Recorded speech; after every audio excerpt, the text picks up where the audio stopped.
I'm Abigail, Abby for short, 27 years old, and part of a family that loves pranks more than they love each other. Growing up in Michigan, I thought our bond was unbreakable despite the jokes and teasing. That changed during our Colorado vacation when my family decided abandoning me 1,200 miles from home would be hilarious. Let's see if she can make it back on her own. They laughed, not realizing their little joke would completely transform my life and our relationship forever. If you've ever had family betray your trust, drop a comment about where you're watching from, hit subscribe, and join me on this journey from abandonment to empowerment. Let me paint a picture of my family for you. Growing up in suburban Detroit, we were the picture-perfect American family on the outside. Two hardworking parents, for ambitious kids, and a beautiful colonial house with a white picket fence. But behind closed doors, we operated on a hierarchy of power plays and jokes that always seemed to have a sharp edge. My father, Richard, built his construction company from nothing and never let anyone forget it. A tall, imposing man with salt and pepper hair and a booming voice that could silence a room in seconds. Dad believed in toughening up his children. "The world won't coddle you," he'd say whenever one of us cried over a prank or harsh comment. His approval was like water in a desert, rare and desperately sought after. Mom, Eleanor, was the counterbalance, at least she tried to be. With her soft voice and tendency to bake cookies whenever tensions rose, she attempted to smooth over the rough edges of our family dynamics. "Your father just wants you to be strong," she'd whisper while wiping away my tears after particularly humiliating family moments. Looking back, her enabling was just as harmful as Dad's direct approach. My oldest brother Marcus, 30, was Dad's pride and joy. Following in our father's footsteps at the construction company, he adopted all of Dad's worst traits and none of the work ethic that made Dad successful. Marcus was the ringleader of the pranks. The more someone got upset, the funnier he found it. His deep laugh still echoes in my nightmares sometimes. Jason, my younger brother at 24, was the follower. Whatever Marcus did, Jason was right behind him, though occasionally I'd catch a glimpse of regret in his eyes after particularly cruel jokes. There was a softness to Jason that neither Dad nor Marcus possessed, though he buried it deep to avoid becoming a target himself. Then there's Stephanie, my 22-year-old sister, the baby of the family and social media obsessed. Everything in her life existed to create content for her moderately successful lifestyle blog. Family drama was just another opportunity for engagement, and she documented our dysfunctions with carefully edited photos that told a completely different story than our reality. And me? I was the family scapegoat, the one who couldn't take a joke, who was too sensitive, despite building a successful career as a graphic designer for a respected advertising agency in Detroit. My achievements were minimized, my failures magnified. If something went wrong, it was probably Abby's fault. If I succeeded, it was beginner's luck or connections. When Mom's 60th birthday approached, Dad announced a family reunion trip to Colorado. A full week in a luxury cabin near Boulder, hiking in the mountains, and celebrating Eleanor's milestone birthday. My stomach immediately nodded at the prospect. "I don't know if I can get the time off," I lied during the family video call where the trip was announced. "Come on, Abby," Marcus rolled his eyes. "Don't ruin Mom's birthday with your drama." "It wouldn't be a family trip without all my babies," Mom added, her eyes pleading. I caught Dad and Marcus exchanging a look that sent warning signals through my body. But then Jason jumped in. "It'll be fun, Abby. I heard the hiking there is amazing." Against my better judgment, I agreed. Maybe this time would be different. Maybe a change of scenery would reset our family dynamics. Maybe, at 27, they'd finally see me as an adult worthy of respect. The weeks leading up to the trip were filled with detailed planning. I requested time off work, splurged on new hiking boots and outdoor gear, and even researched Colorado's best trails to suggest activities everyone might enjoy. The family group chat buzzed with excitement. "Can't wait to create memories with all my favorite people," Mom texted, adding heart emojis. "This trip is going to be epic," Stephanie added, probably already planning her Instagram posts. Even Dad chimed in. Family time is important. Looking forward to having everyone together. Their enthusiasm was contagious, and I found myself genuinely excited. Maybe I had outgrown my role as family punching bag. Maybe we had all matured. Maybe this trip would heal old wounds and create new, positive memories. The night before departure, I packed my suitcase with careful precision, clothes for every weather condition, toiletries, chargers, even my professional camera to capture the beautiful landscapes. I fell asleep with hopeful thoughts about strengthened family bonds and inside jokes that wouldn't come at my expense. Looking back, I want to shake that naive, hopeful version of myself. I want to unpack her suitcase and tell her to book a solo trip to anywhere else. I want to warn her that the worst was yet to come. But hope is a powerful drug, and I was high on the possibility of finally belonging in my own family. The journey to Colorado began with 2 vehicles caravanning from Michigan, Dad's SUV leading the way with Mom, Marcus, and Stephanie, while I rode with Jason in his Jeep. The first leg of the drive was surprisingly pleasant. Jason and I caught up on our lives, shared music playlists, and stopped at quirky roadside attractions. For a moment, it felt like reconnecting with the little brother I'd been close to before family dynamics pulled us apart. Remember how we used to make up stories about the shapes in the clouds? I asked as we crossed into Indiana, the sky a canvas of puffy white against brilliant blue. Jason smiled. Yeah, you always saw dragons and castles. I just saw blobs. You lacked imagination, I teased, and for a moment, it felt like old times. We stopped for lunch at a diner in Illinois, meeting up with the rest of the family. As we slid into a large booth, I noticed Marcus whispering something to Dad, both of them glancing at me before laughing. Mom shot them a disapproving look that they ignored. What's so funny? I asked, trying to keep my tone light. Inside joke, Marcus replied dismissively. You had to be there. The first warning sign flickered, but I pushed it aside. The rest of the drive that day went smoothly, with our caravan finally stopping at a hotel in Nebraska for the night. As I was bringing my overnight bag to my room, I overheard Dad in the hallway. Everything's set for Colorado? Marcus responded too quietly for me to hear, but their shared laughter made my skin crawl. I shook off the feeling. I was being paranoid, seeing problems where there weren't any. That evening, I came down to the hotel lobby to join everyone for dinner, only to find the front desk clerk informing me that my family had left 20 minutes ago for a restaurant in town. They didn't mention waiting for anyone else, she added, seeing my confusion. I called Jason, who answered on the 4th ring. Oh, Abby, sorry. We thought you were resting. We're at Applebee's about 2 miles down the road. Do you want us to come get you? By the time I took an Uber to the restaurant, they were finishing their meals. No one seemed particularly apologetic about the misunderstanding.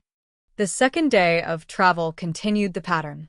In Jason's Jeep, the easy conversation of the previous day had evaporated.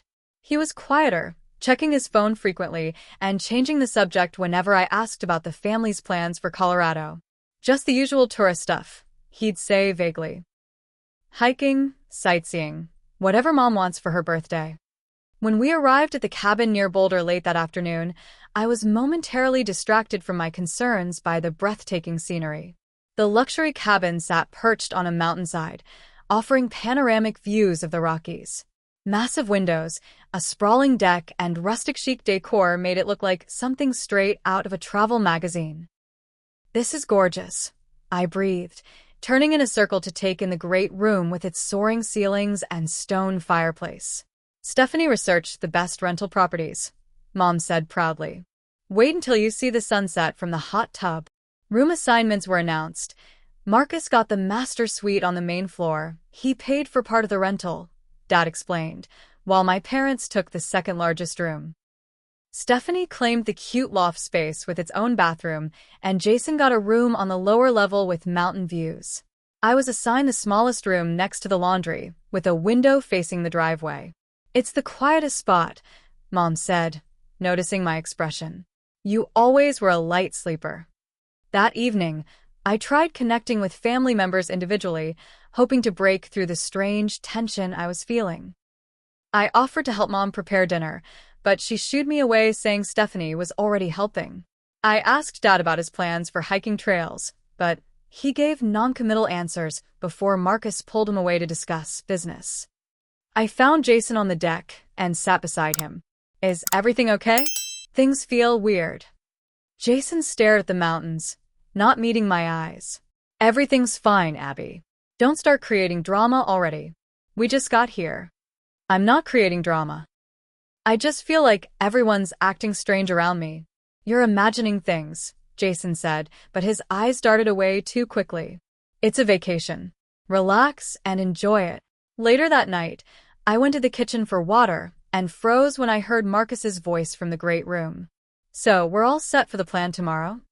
She has no idea, Stephanie giggled. I stepped into the doorway, and the conversation immediately halted.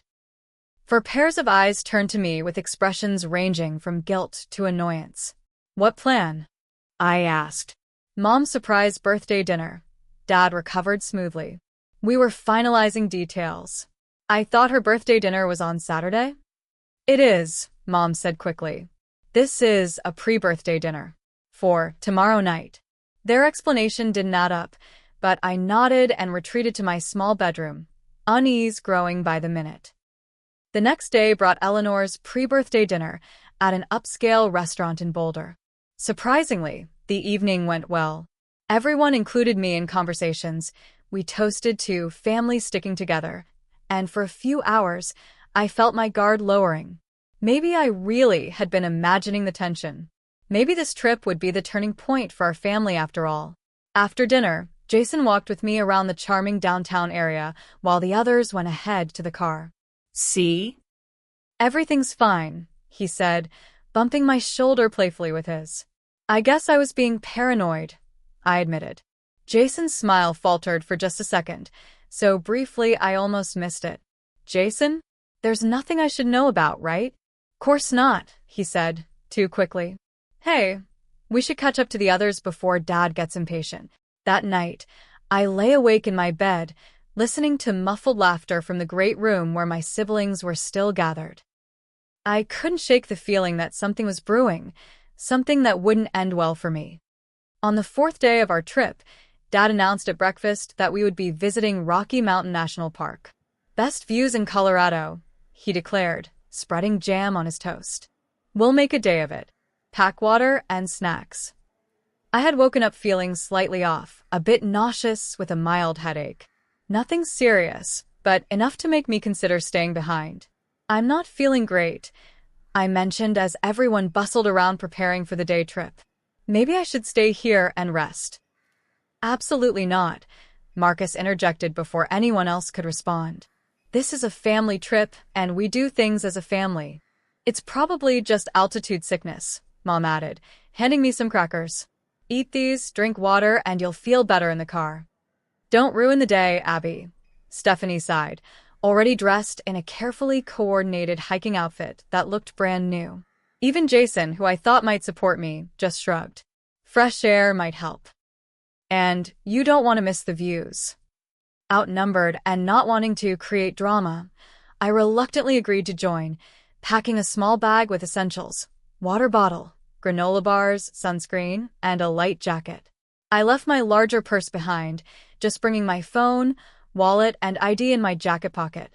The winding mountain roads did nothing to help my nausea. Sitting in the back of Dad's SUV, Jason had mysteriously decided to leave his Jeep at the cabin. I focused on the horizon, trying to keep my breakfast down as we climbed higher in elevation. Marcus kept accidentally hitting bumps that made my stomach lurch, laughing each time I groaned. "Car sick, princess," he taunted after a particularly sharp turn. "Leave her alone," Mom chided, but there was no real authority in her voice. After about an hour and a half of tortuous driving, we reached a visitor center near the Alpine Visitor Center, not the main entrance to the park, but a more remote location high in the mountains. The parking lot was relatively empty, with only a few other cars scattered around. "I need to use the bathroom," I mumbled as soon as we parked, rushing toward the small stone building that housed the restrooms. Don't take forever. Dad called after me. We want to hit the trails before it gets too crowded. In the bathroom, I splashed cold water on my face and took several deep breaths. The nausea was subsiding slightly, but I still felt off. Part of it was physical, but there was also a growing anxiety I couldn't shake. The entire ride here, I'd noticed my family exchanging glances in the rearview mirror, whispering when they thought I was distracted by the scenery. Something didn't feel right. After about 10 minutes, I felt stable enough to rejoin them. I dried my face, reapplied some sunscreen, and stepped back into the bright Colorado sunshine. The parking lot was empty except for a park ranger's truck and two unfamiliar vehicles. Our cars were gone. For a moment, I stood frozen, certain I had exited through the wrong door or was looking in the wrong direction. I walked around the entire visitor center building, checking every angle of the parking lot. Nothing. No sign of my family or either of our vehicles. This isn't happening, I muttered, reaching for my phone with shaking hands. That's when I felt something in my jacket pocket, a folded piece of paper that hadn't been there before. With a sense of dread, I unfolded it to find a note written in Marcus's unmistakable scrawl. Let's see if you can make it home on your own. Faced with tears of joy, consider this your chance to prove you're not as pathetic as we all think.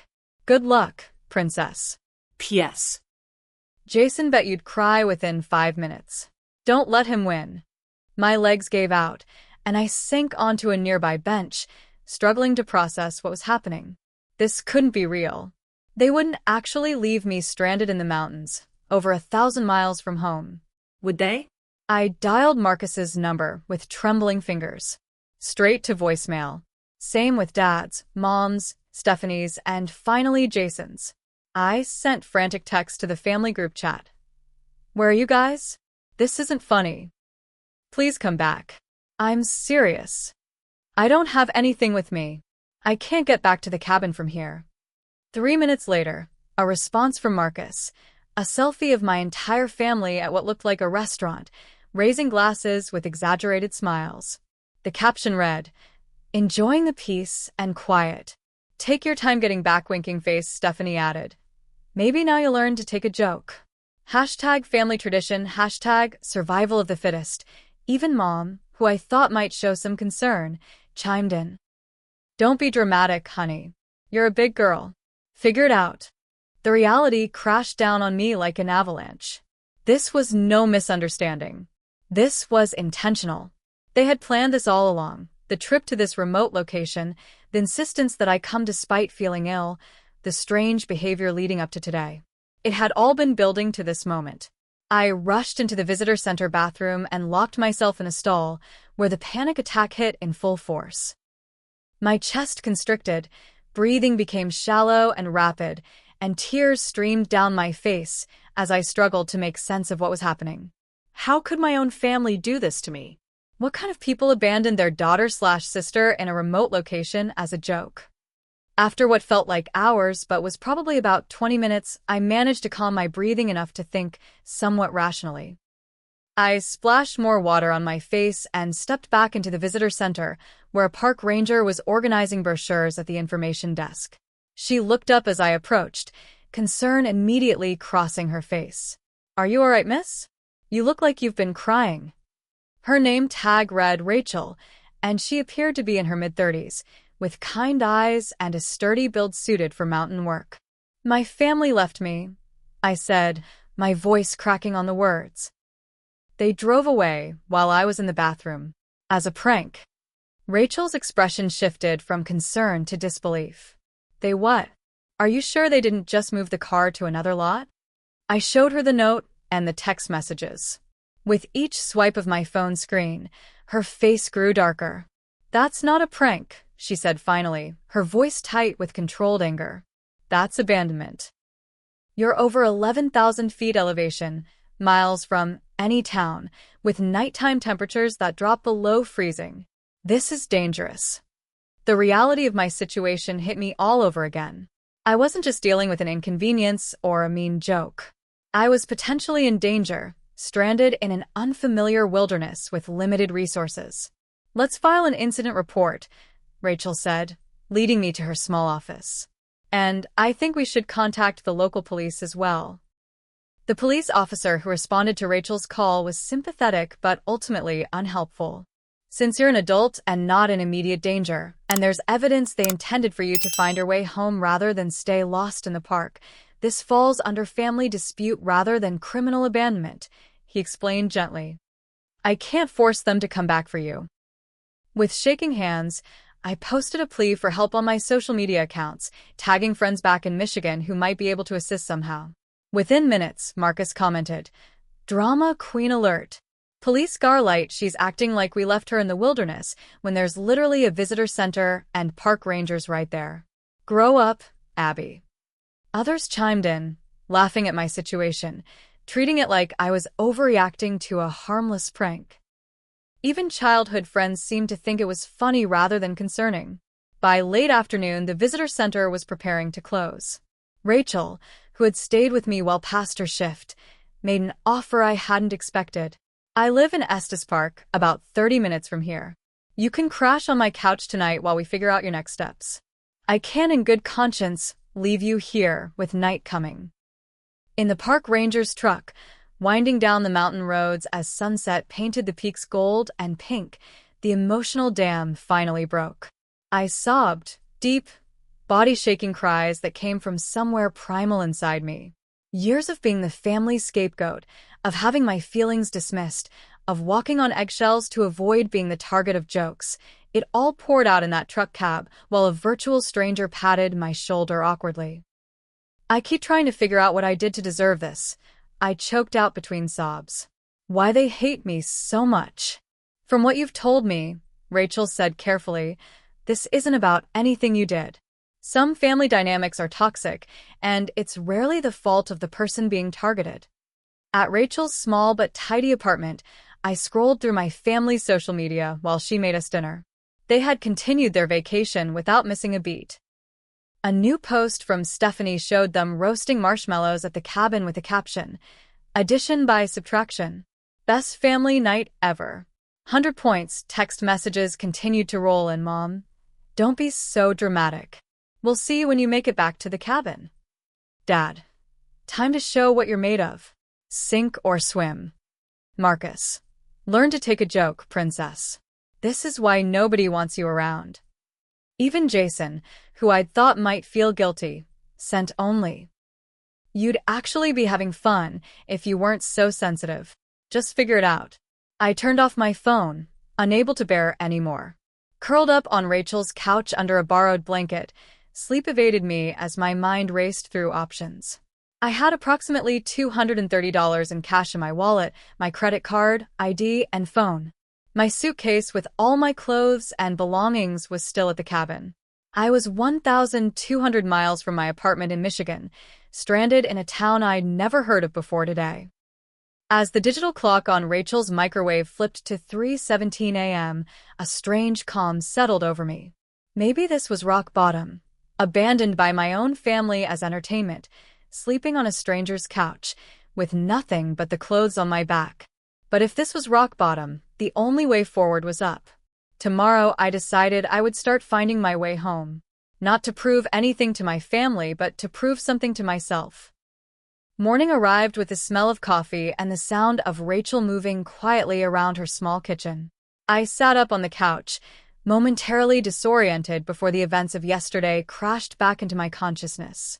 "You're awake," Rachel noted, offering a steaming mug. "How'd you sleep?" "Barely," I admitted, accepting the coffee gratefully. "Thank you again for letting me stay. I know this isn't your problem." "Basic human decency isn't something that needs thanks," she replied with a shrug. "So, what's your plan today?" Plan. The word hung in the air like a challenge. What was my plan? My instinct was to curl up and wait for my family to realize they'd gone too far, to come back apologizing. But the rational part of my brain knew better. They weren't coming back for me. "I need to get home to Michigan," I said finally. "But first, I should probably call my boss." Patricia, my supervisor at the design agency, was initially confused by my call, then horrified as I explained the situation. "They did what?" she exclaimed, her voice rising with each word. "Abby, That's not a prank, that's abuse. Her immediate, unquestioning support brought fresh tears to my eyes. Someone believed me. Someone understood this wasn't normal family behavior. Take whatever time you need, Patricia continued. Your projects can wait or be reassigned. Focus on getting yourself home safely. I could actually work remotely if I had my laptop, I told her, feeling a flash of determination. It's still at the cabin with my other things. Forget the laptop for now, Patricia said firmly. Just tell me what you need. What followed was an unexpected display of humanity that restored a small piece of my faith in people. Patricia used her company credit card to book me a bus ticket to Denver and a hotel room for one night. She even arranged for a small cash advance to be waiting for me at Western Union. Consider it an emergency company expense, she insisted when I protested. You can pay it back later if it makes you feel better, but right now, just focus on getting somewhere safe. As Rachel drove me to the bus station in Estes Park, I felt the beginning of something shifting inside me. The overwhelming betrayal and hurt were still there, a throbbing wound that would take time to heal. But alongside it grew something new, a quiet determination and the first seedlings of anger. You know, Rachel said as we pulled up to the small station, in my years as a ranger, I've seen all kinds of families. The ones that thrive on making each other miserable are usually compensating for something. Happy, secure people don't need to tear others down. I thought about her words as the bus wound its way through mountain passes toward Denver. The elderly woman in the seat next to me, Denise, noticed my distress after a particularly sharp curve reminded me of yesterday's car ride with Marcus deliberately hitting bumps. Traveling alone, dear? She asked kindly. Something about her grandmotherly concern broke through my defenses, and I found myself telling her the condensed version of my situation. Instead of the awkward pity I expected, her face hardened with recognition. My sister was like your brother, she said, nodding knowingly. Always had to be the center of attention, always at someone else's expense. Took me 63 years to set proper boundaries with her. Boundaries? The concept seemed foreign in relation to my family. Denise spent the next hour gently explaining concepts that would later become the foundation of my healing.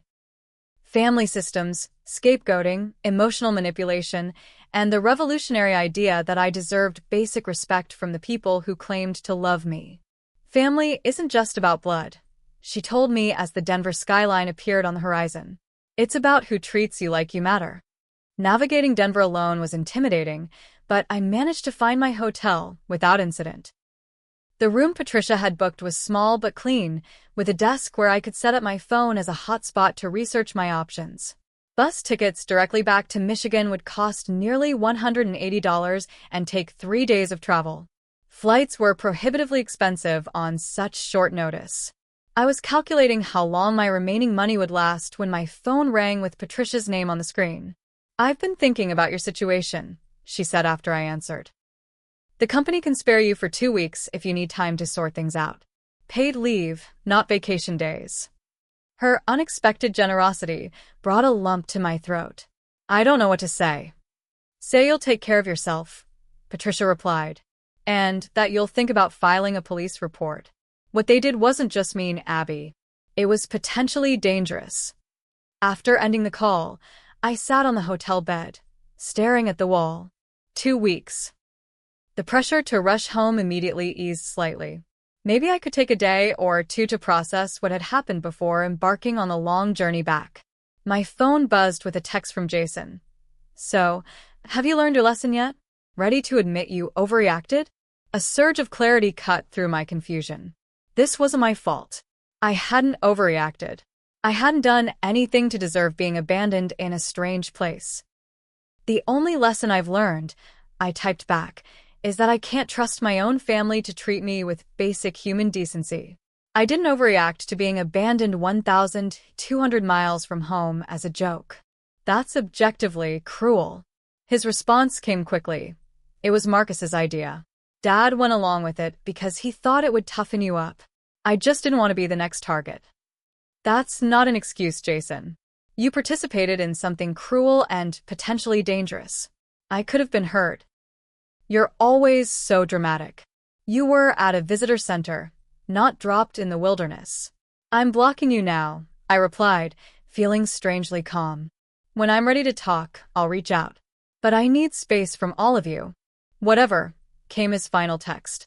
We're checking out of the cabin early, anyway. Your stuff will be at the front desk if you ever make it back there.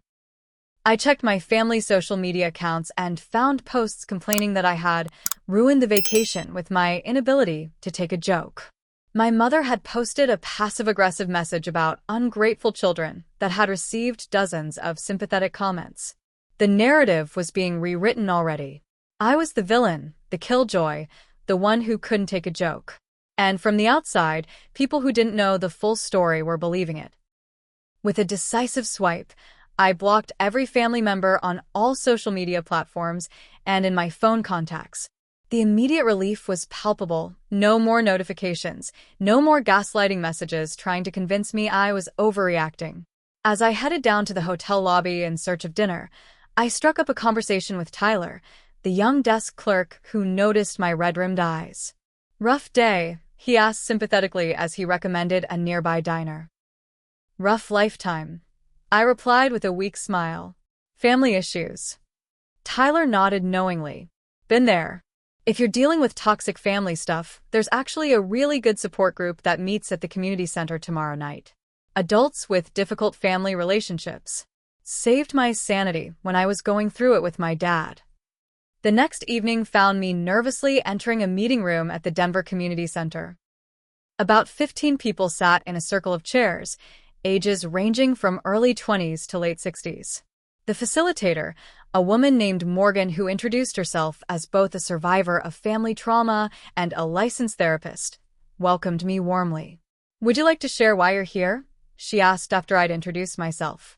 The story poured out of me, the lifelong pattern of being the family scapegoat, the Colorado prank, the aftermath. As I spoke, I saw recognition in the eyes around me. These strangers understood in a way my own flesh and blood never had.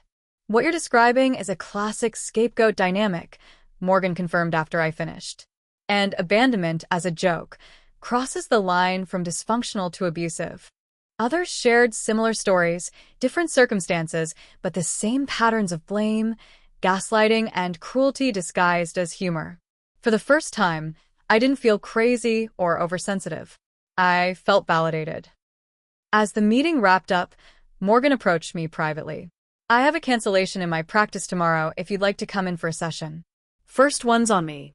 Back at the hotel, I made a decision. I would extend my stay in Denver, using the week of vacation time I had accumulated. I needed this time to process, to understand the patterns that had shaped my entire life before I could move forward. Sometimes I realized the journey home isn't a straight line from point A to point B. Sometimes it's a winding path through unfamiliar territory, both geographical and emotional. The next morning, I woke with a clarity I hadn't felt in years.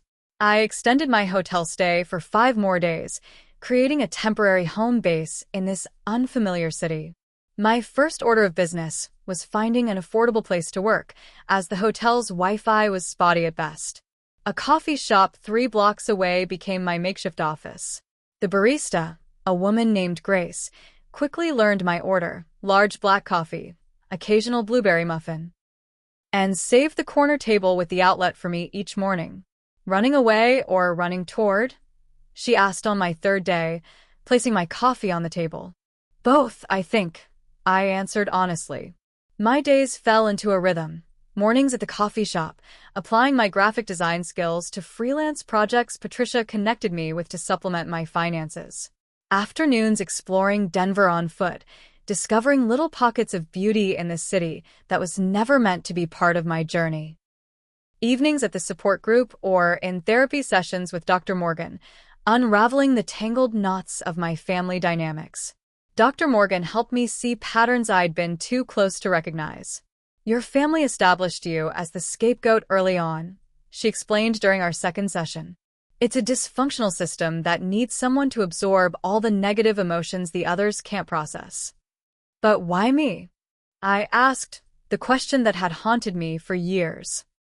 Often it's the most sensitive, empathetic member of the family, she replied. The one who reacts most visibly to cruelty, who can't ignore the dysfunction. Your reactions fed their need for drama and distraction from their own issues. Each session peeled back another layer of understanding. I began to see how my father's need for control, my mother's avoidance of conflict, Marcus's insecurity, and Jason and Stephanie's fear of becoming targets themselves all contributed to the system that cast me as the perpetual problem. One afternoon, as I sat in a park sketching the mountains visible in the distance, my phone rang with my mother's number. I had unblocked her the day before, curious if anyone in my family had experienced a moment of genuine remorse. Abigail, her voice was tight with controlled anger. "This has gone on long enough. You need to apologize for ruining my birthday trip and come home." The old Abby would have immediately accepted blame, apologized profusely, and done anything to restore peace. The new Abby, the one who had spent a week in intense therapy and surrounded by supportive strangers, took a deep breath instead. "Mom, I will not apologize for being upset about being abandoned in a national park as a prank. That was cruel and potentially dangerous. I'm not the one who needs to apologize here." "We knew you were safe," she protested. "There were park rangers. That's not the point. You all participated in deliberately humiliating and frightening me for your entertainment. That's not what loving families do to each other. After everything we've done for you," she began, voice rising in pitch, "your father and I have given you everything. Except basic respect and kindness," I countered calmly. "If you don't come home right now and apologize to everyone, especially your father, don't expect any more financial support from us." I almost laughed at the empty threat. "Mom, I've been financially independent since college. I pay my own rent, my own bills, and fund my own life. What exactly do you think you're threatening to take away?" The silence on the other end was profound. She had no leverage, and we both knew it. My independence had always been a threat to the family system. It meant they couldn't control me through financial means. "Think about what you're doing to this family," she finally said, her voice smaller now. "I am thinking about it. I'm thinking about what this family has been doing to me for 27 years. I love you, Mom, but I won't be treated like this anymore." After ending the call, I sat in the park for a long time, watching children play on the slides and swings while parents watched vigilantly from nearby benches. Normal family behavior. Protecting each other, not inflicting harm for entertainment. That evening, I reconnected with Dr. Morgan to process the conversation with my mother. "What you experience today is common when you start setting boundaries with manipulative family members," she explained. "They'll try different tactics, guilt, threats, minimizing your feelings, anything to get you to fall back in line with the established dynamic." "It didn't work," I said, a note of wonder in my voice. "That's the first step toward breaking the cycle," she smiled, recognizing the tactics for what they are. As my week in Denver continued, I found myself thinking about Natalie, my college roommate who had once been my closest friend. We had drifted apart after graduation, largely because my family had never approved of her influence on me, meaning she encouraged me to stand up for myself. On impulse, I sent her a message explaining my situation. Her response was immediate and warm. "Abby, I've missed you so much. I'm in Chicago now, that's halfway between Colorado and Michigan. Why don't you stop here on your way back? My couch is yours for as long as you need it." The offer felt like a lifeline. The support group and Dr. Morgan had helped immensely, but reconnecting with someone who knew me before, who had witnessed some of my family's dynamics firsthand, seemed like an important next step. With renewed purpose, I booked a bus ticket to Chicago for the following day, said goodbye to the coffee shop that had been my sanctuary, and attended one final meeting with the support group that had become a makeshift family during my time in Denver. "You're stronger than you realize," Morgan told me as we hugged goodbye. "Remember that your worth isn't determined by how your family treats you." The bus journey to Chicago gave me nearly 15 hours of contemplation time. As America's heartland rolled past my window, I found myself mentally sorting through my life, separating what was truly mine from what had been imposed on me by family expectations. My career as a graphic designer? Meaning. My taste in music, food, books? Mostly mine, though I realized I'd often hidden my true preferences to avoid mockery. My belief that I was oversensitive, dramatic, a problem to be managed? Not mine. A narrative crafted by others to justify their treatment of me. By the time the Chicago skyline appeared, I felt lighter, as though I'd left more than physical distance between myself and Colorado. I'd begun the process of reclaiming my own story. Natalie was waiting at the bus station, her familiar smile now framed by a stylish bob rather than the long curls I remembered from college. She embraced me without hesitation. "You look different," she observed as we made our way to her apartment. "Not just the obvious dress, but something else." "I feel different," I admitted. "Like I'm finally seeing things clearly." Over takeout Thai food in her cozy apartment, we reconnected as if the years apart had been mere days. Natalie had always seen through my family's facade, had recognized the dysfunction before I could name it myself. "I wanted to say something back then," she confessed, twirling noodles around her fork. "But you weren't ready to hear it. You still believed you could earn their approval if you just tried hard enough." "I wasted so many years thinking that," I sighed. "Not wasted," she corrected gently. "You needed that time to see the truth for yourself. No one could have convinced you until you were ready." The next morning, my phone rang with my father's number. Natalie raised an eyebrow as I showed her the screen. "You don't have to answer," she reminded me. "I know, but I think I'm ready to." My father's voice was all business, as if he were addressing an employee rather than his daughter. "Abigail, this has gone on long enough. Your behavior is affecting your mother's health and disrupting the entire family." "By behavior, do you mean my response to being abandoned in a national park, or my refusal to pretend it was funny?" I asked, surprised by the steadiness in my voice. "I mean this whole victim act," he snapped. "It was a family joke that you're blowing out of proportion as usual." "Dad, I'm going to say this once. What happened wasn't a joke. Jokes are funny for everyone involved. What you did was cruel, potentially dangerous, and revealed exactly how little you all respect me." "Now listen here." "No, you listen," I interrupted, something I'd never dared do before. "I love you, all of you, but I deserve basic respect, and until you can acknowledge that what happened was wrong, I need space from this relationship." Silence stretched between us, heavy with decades of unspoken tensions.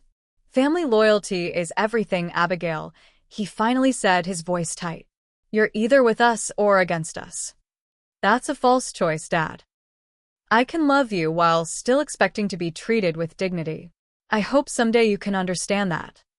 After ending the call, I sat on Natalie's couch, shaking but strangely at peace. "I've never spoken to him like that before," I told her. "How does it feel?" she asked.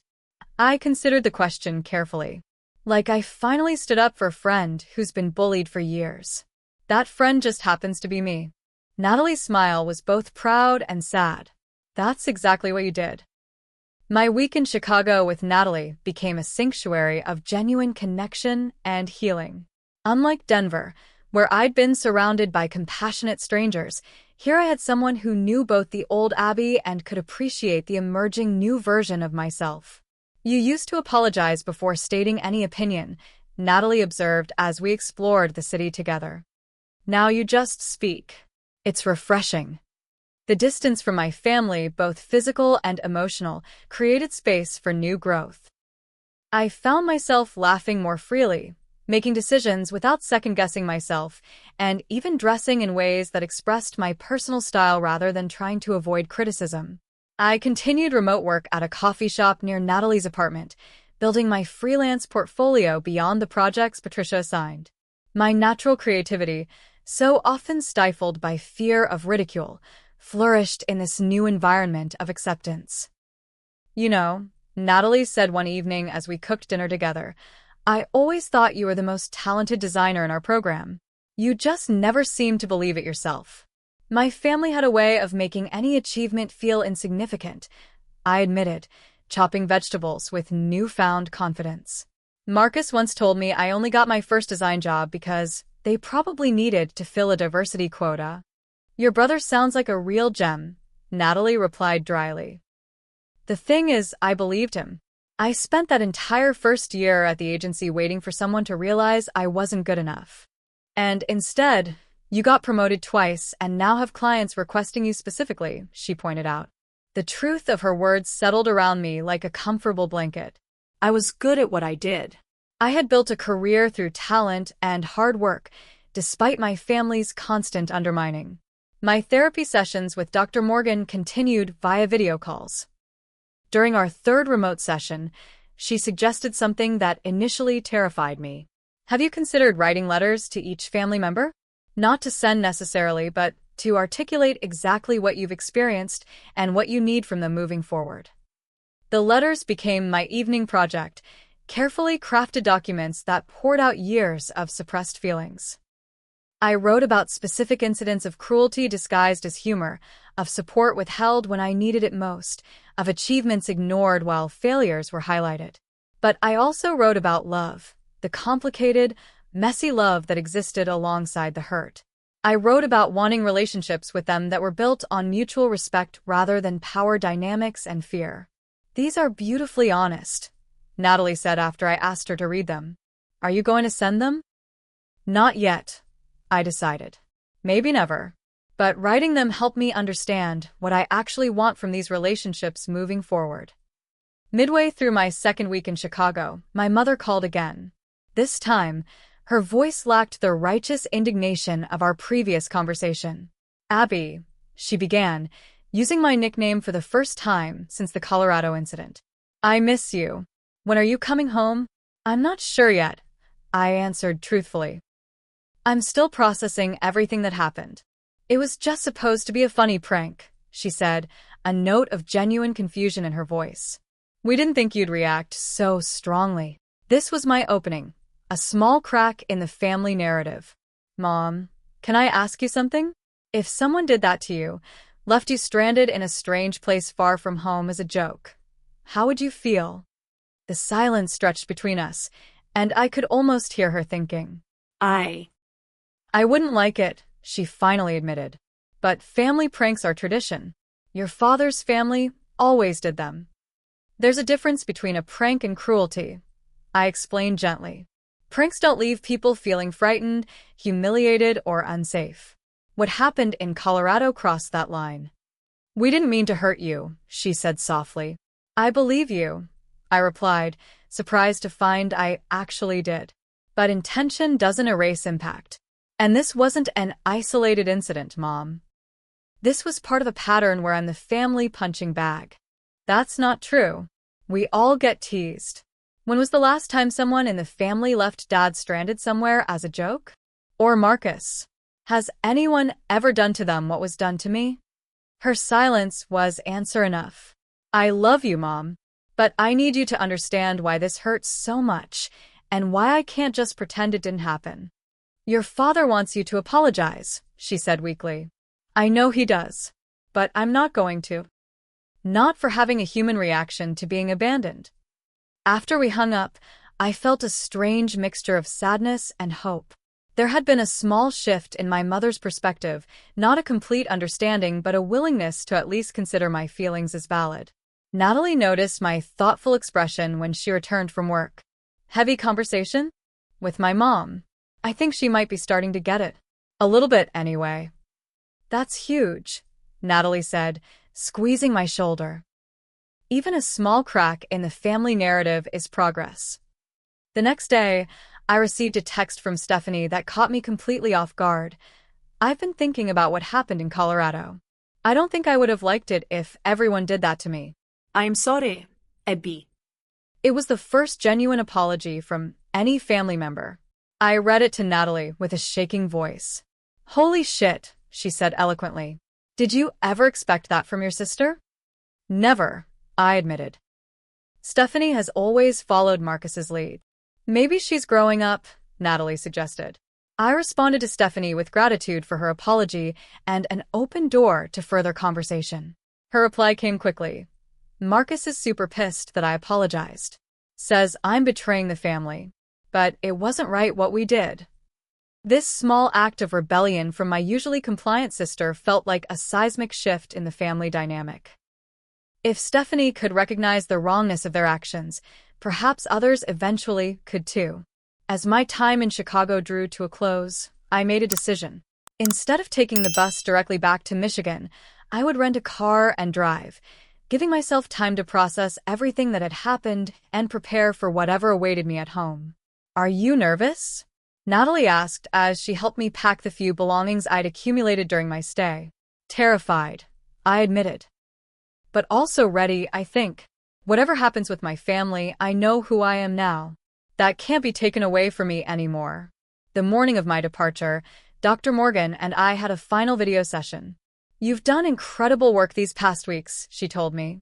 "Remember that healing isn't linear. There will be setbacks, moments when old patterns try to reassert themselves." "How do I prevent falling back into those patterns?" I asked. "Boundaries," she answered simply. "Clear, consistent boundaries about how you allow yourself to be treated. And remember, you can love your family from a distance if being close to them remains unhealthy." As I drove across Indiana toward Michigan, my phone rang with my father's number again. I connected it to the car's Bluetooth, determined to remain centered no matter what came next. "Abigail." His voice filled the car, unusually subdued. "Your mother says you're on your way back to Michigan." "I am," I confirmed. "I should be home tomorrow." "Good. We need to have a family meeting when you get back. Clear the air." My heart raced at the prospect, but I kept my voice steady. "I'm open to that, Dad. But I want to be clear. I'm not coming to be lectured or bullied into apologizing. If we meet, it needs to be a real conversation where everyone's feelings are respected." A year ago, even a month ago, I would have never dared set conditions with my father. His lengthy pause told me he was equally surprised by my assertiveness. "Fine," he finally said. "Sunday afternoon. I'll tell everyone." As Michigan's familiar landscape replaced Indiana's, I felt a strange mix of apprehension and strength. I was returning to familiar territory as an unfamiliar version of myself, someone who had finally learned her own worth. Arriving at my apartment in Detroit felt surreal after everything that had happened. The space was exactly as I'd left it weeks ago, yet I was returning fundamentally changed. I ran my fingers over my bookshelf, my coffee table, my plants, all still thriving thanks to my neighbor who had watered them in my absence. Home. But what did that word mean now? I spent the next day reacquainting myself with my space, doing laundry, checking mail, and preparing mentally for the family meeting my father had called for Sunday. Dr. Morgan and I had a brief check-in call where she helped me establish clear boundaries for the encounter. "Remember," she advised, "you can always leave if the conversation becomes abusive. Having this meeting doesn't obligate you to endure mistreatment." Saturday evening, my doorbell rang unexpectedly. Through the peephole, I saw Marcus and Stephanie standing in the hallway. My heart raced as I opened the door, unsure what to expect. "Surprise," Marcus said flatly, pushing past me into my apartment without waiting for an invitation. Stephanie followed more hesitantly, giving me an awkward half-smile. "What are you doing here?" I asked, closing the door. "The family meeting is tomorrow. We thought we'd come early, help you get over this ridiculous tantrum before we have to sit through some dramatic family therapy session," Marcus explained, making himself comfortable on my couch. "It's not a tantrum to be upset about being abandoned far from home," I replied evenly, remaining standing. The old Abby would have immediately offered drinks, snacks, anything to ease the tension. The new Abby recognized this unannounced visit for what it was, an attempt to regain control of the narrative before the official family meeting. "God, you're still on that?" Marcus rolled his eyes. "It was just a prank, Abby. Everyone got over it weeks ago, except you." "That's not true," Stephanie interjected quietly. "I told you I felt bad about it." Marcus shot her a warning look that she uncharacteristically ignored. "It was mean," she continued. "If someone did that to me, I'd be upset too." "Thank you, Stephanie," I said, genuinely touched by her continued support. Marcus stood up, towering over both of us. "This is exactly why we did it, Abby. You've always been the weak link in this family, always so sensitive, always making everything about your feelings. Dad was right, you needed toughening up. Something shifted in me at his words. Not anger, not hurt, but clarity. Marcus, I said calmly, there's a difference between being tough and being cruel. Tough people don't need to hurt others to prove their strength. What you're describing isn't toughness, it's bullying. Don't psychoanalyze me, he snapped. Just get over it already so we can all move on. I am moving on, I replied. But not in the way you want. Moving on doesn't mean pretending cruelty is acceptable. It means establishing boundaries with people who think hurting me is entertainment. Marcus's face flushed with anger, but before he could respond, Stephanie stepped between us. She's right, Marcus. What we did was wrong. Mom and Dad are fighting about it now, too. Mom feels terrible. This was news to me. They're fighting about it. Stephanie nodded, avoiding her brother's glare. Mom keeps saying we went too far. Dad keeps saying you need to learn to take a joke. They've been arguing for days. Marcus grabbed his jacket from the couch. This is ridiculous. I didn't drive all the way here to be lectured by my little sisters about feelings. He stormed toward the door, pausing with his hand on the knob. Either get over it by tomorrow or don't bother coming to the meeting. After he slammed the door behind him, Stephanie and I stood in awkward silence. I really am sorry, she finally said. I didn't think about how scary it would be for you. I just went along with it because... She trailed off. Because it's easier than being the target, I finished for her. She nodded, tears welling in her eyes. Marcus has always been like this, but it's getting worse. Ever since Dad made him vice president at the company, he thinks he's untouchable. We moved to the couch, and for the first time in years, maybe ever, my sister and I had a real conversation. She told me about the tension between our parents, how our father's controlling behavior had escalated beyond just the children to our mother as well.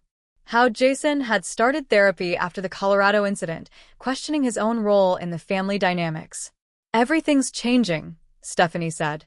And I think what happened with you was the catalyst. As she left to join Marcus at their hotel, she hugged me tightly. Whatever happens tomorrow, I'm on your side now. Sunday arrived with a knot of anticipation in my stomach.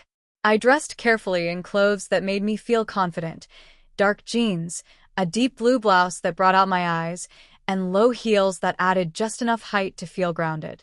We met at a neutral location, a private room at a restaurant equidistant from all our homes. I arrived deliberately 5 minutes late, refusing to fall into the old pattern of anxiously awaiting their approval. The tension was palpable as I took my seat at the round table. My mother looked smaller somehow, my father stiffer than usual. Marcus exuded barely contained hostility, while Jason wouldn't meet my eyes. Only Stephanie offered a small, encouraging smile.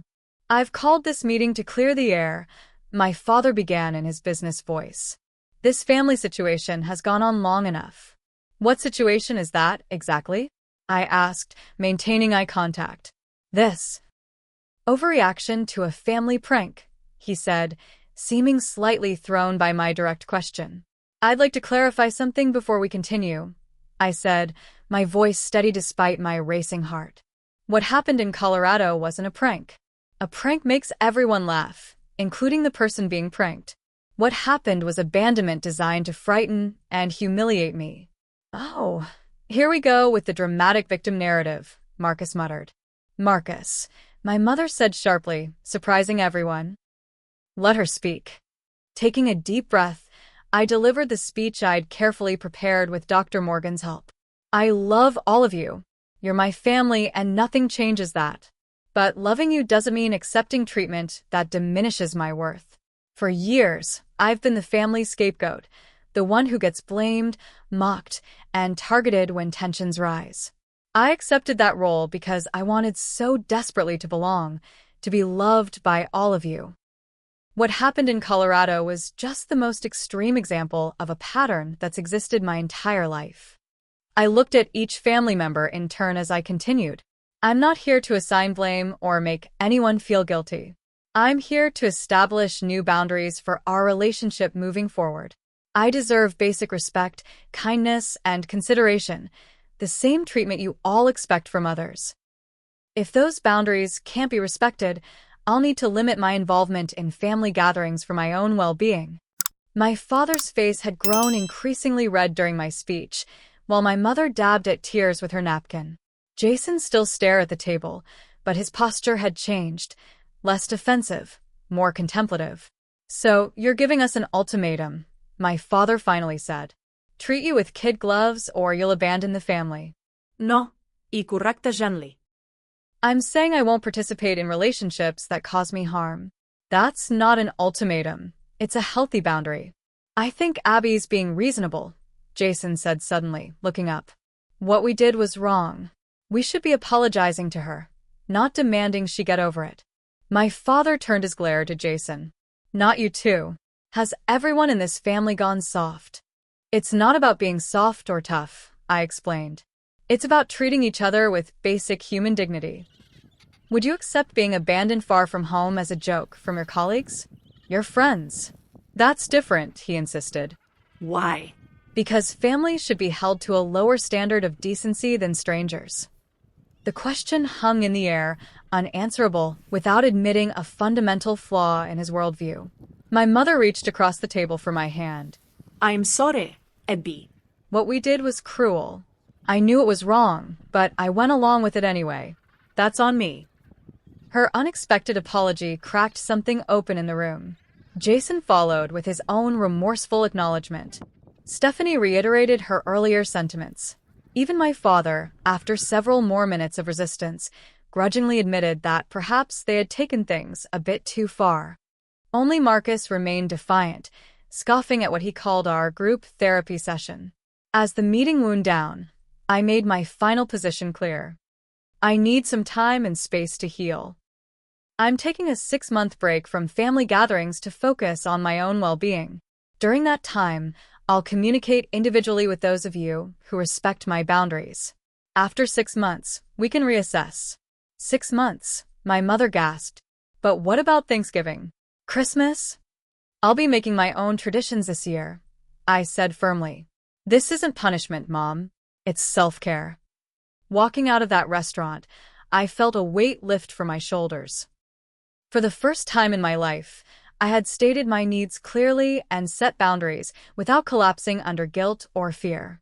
Whatever came next, I had broken the cycle of being the family scapegoat. 3 months later, much has changed. Weekly therapy has helped me recognize and heal patterns I didn't even know were damaged. I've built genuine friendships based on mutual respect rather than fear or obligation.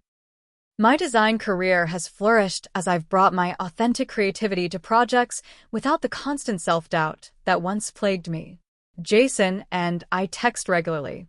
He's in therapy too, working through his role in the family dysfunction and his own struggles with our father's demanding presence. Mom calls once a week, our conversations awkward but increasingly genuine as she attempts to know me as an adult rather than the designated family problem.